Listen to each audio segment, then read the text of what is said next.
إهداء من أبناء فارس الطويرقي على بمناسبة التصاعد إلى والدهم الغالي زفات فارس غنائية، الطويرقي. قصايد شعرية. قالوا تقاعد قلت هذه البداية، 0501334 ما ظنتي عشاق الامجاد يرتاح. اعرف ابويا ما لفته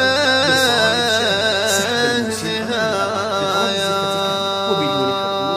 يرد الاتصال على مثل البحر والبحر ما ظن انسان.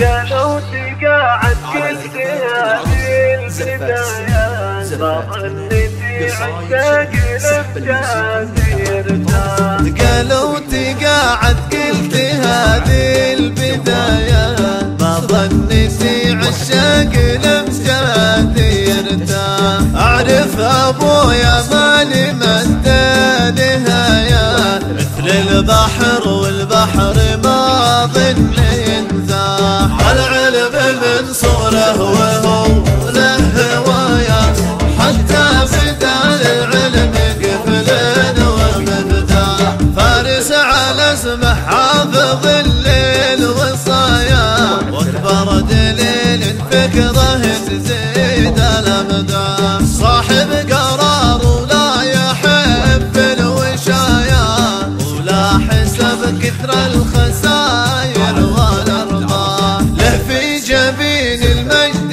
90 غاية، شي جني ما هو بحاجة للإيضاح. له في قلوب الناس حب ورواية، من عرف فارس يفتدون بالأرواح. يعطي ولا ياخذ وهذه الحكاية، خصلة وفا في فارس الخير يا صاح. شيب المراجل كلها له جباية، برق نشوف الغيم كتمه لالا.